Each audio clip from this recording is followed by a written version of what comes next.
အာဆင်နယ်ဖန်ပါ ။အော်ဒုတိယလူပဲ။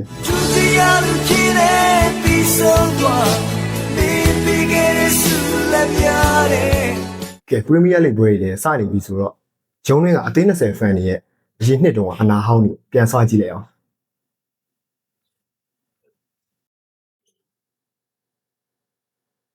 ဟုတ်ပရီးမီးယားလိဂ်ပွဲကြည့်ရမလား ရှိတယ်ဗျ ။ဘာဖန်လဲ အာဆင်နယ်ဖန်ပါ ။အော်ဒုတိယလူပဲ။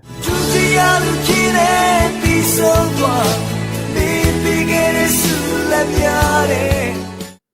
ြည့်လိုက်ကြပါ brother ဒီနေ့တော့ချန်ပီယံကျွန်တော်တို့အတွက်ပဲ Yeah, boy. Okay စောက်ကြည့်မယ်လေ။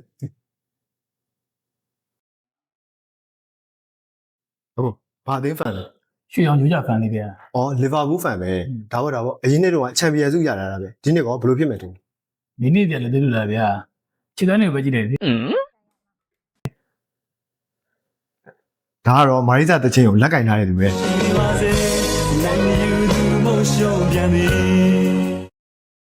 ဘာလာပြောနေရလဲ။ဒီနေ့ကမဲယူချင်းနေဘယ်လိုဖြစ်မယ်ထင်လဲ ဒီတဲ့ကဗျာတရားစင်ကြတာအားပေးနေရတယ်စိတ်တော်ပိတ်လိုက် ။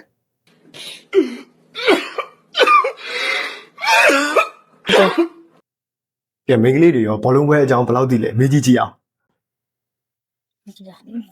ဘာလို့ပရီးမီးယားလိဂ်ဘောလုံးအသင်းကိုသိရမလား သိရလေ ။အဲ့ဒါဆိုလို့ရှိရင်ဒီနေ့ချန်ပီယံဆုကိုဘယ်အသင်းကိုရသေးချင်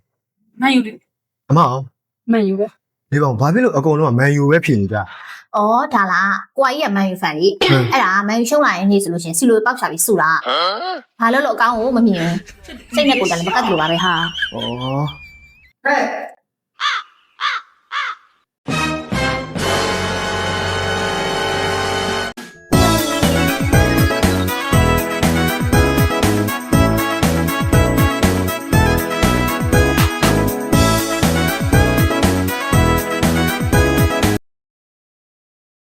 သိရမလား သိရလေ ။